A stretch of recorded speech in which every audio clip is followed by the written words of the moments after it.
Fala galera, tudo bem? Professor Thiago Brits, retornando às atividades com vocês. Hoje nós iremos falar das novas alianças no mundo contemporâneo, ou seja, na atualidade, a geopolítica atual, pós-Guerra Fria, tá? Aquela guerra, aquele conflito que acabou na década de 90, com a vitória dos Estados Unidos e, antes de mais nada, com a vitória dele, do sistema político econômico capitalista, esse sistema que rege as nossas vidas nos dias de hoje. Tá? Vamos lá. Então, as novas alianças vão surgindo após o conflito mundial. Até porque agora você só tem um sistema político econômico. Esse sistema político econômico é o capitalismo. Tá? Dentro do sistema político econômico capitalista, os países eles se unem para poder competir no mercado econômico internacional. Competir com quem? Com as grandes potências.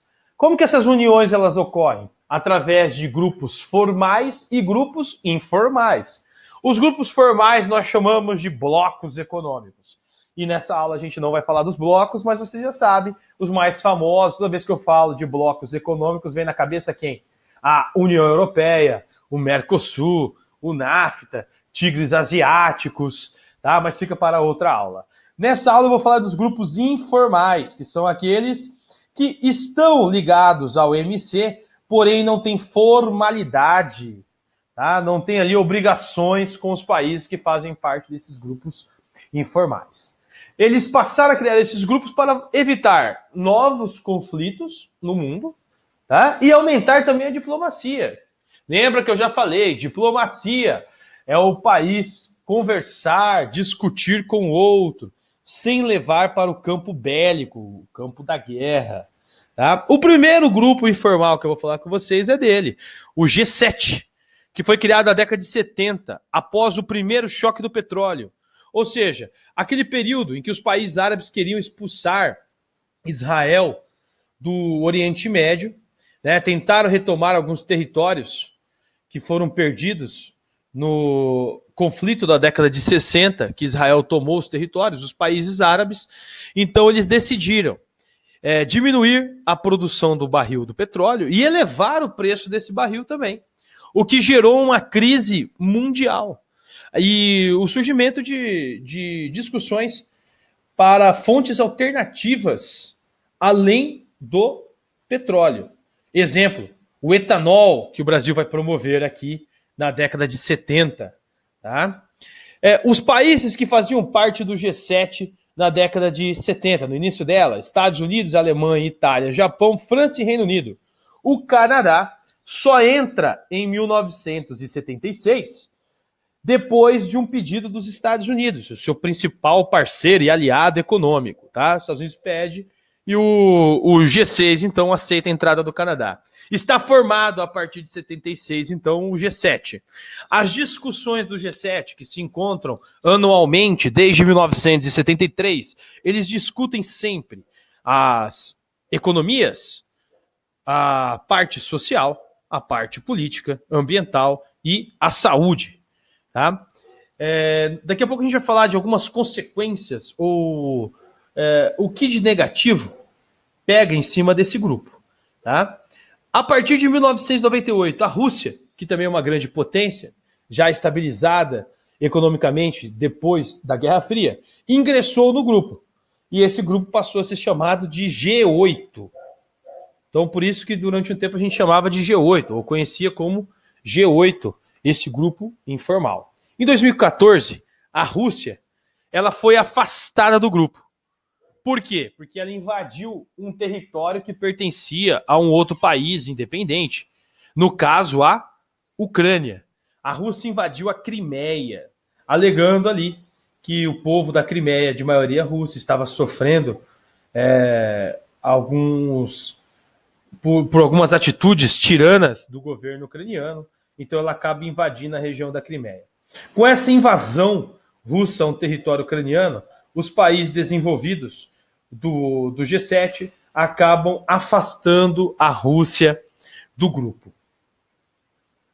Até hoje ela encontra-se afastada. Então esse grupo G8 ele volta a ser G7 a partir do afastamento da Rússia.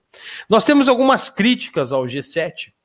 Primeiro, ele representa o interesse da minoria, por isso ele é considerado um grupo elitista, ou seja, de uma elite.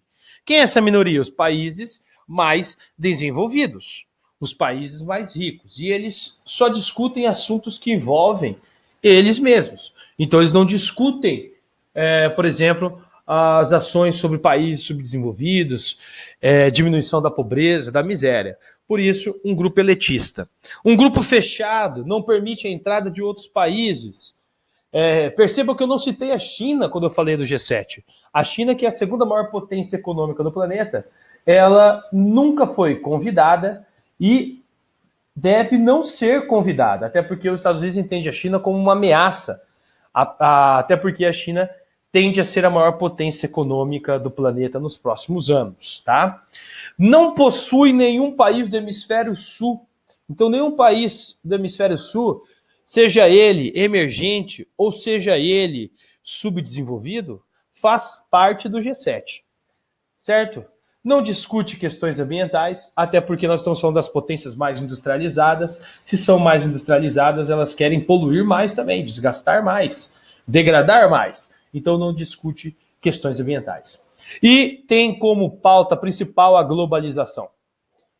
A globalização é a principal pauta do G7, até porque a gente está falando das maiores potências desenvolvidas, ricas, poderosas do planeta, e eles são os donos desse último estágio do capitalismo moderno, que é a globalização, vivendo em redes e fluxos, tá, a todo momento, fluxos de capitais, mercadorias e pessoas. Aí nós temos um outro grupo informal, criado em 1999, o G20, que é composto de 19 países mais a União Europeia. Dentro do G20 nós temos os países do G7, ou seja, os países desenvolvidos, potências industrializadas, e os países emergentes. O Brasil, por exemplo, faz parte do G20 desde sua criação. E ele foi presidente em 2008 do grupo das 20 maiores economias do planeta. Aqui estão os países membros do G20, vocês estão acompanhando aí. O BRICS, também muita gente confunde o BRICS com um bloco econômico. Porém, o BRICS não é um bloco econômico. Ele é um grupo informal. Tá? Tudo surgiu em 2001, quando o economista Jim O'Neill, em um relatório, mostrou que as potências emergentes iriam superar as potências desenvolvidas em 50 anos. Dentro dessas potências emergentes, Jim O'Neill apontou 4 delas, as principais, que iriam superar as grandes potências econômicas. O Brasil, a Rússia, a Índia e a China. Tá? Ele apontou no relatório, mas não foi ele o formador do grupo. O grupo só se reuniu pela primeira vez em 2006, quando ele, depois de uma reunião da Assembleia Geral da ONU, eles decidiram que era necessário conversar um pouco mais, as potências emergentes. Então, a partir de 2006, nós temos a formação do BRIC. Em 2011, a África do Sul passou a fazer parte do grupo. E por isso, se tornou, então, BRICS. Os países que fazem parte, né?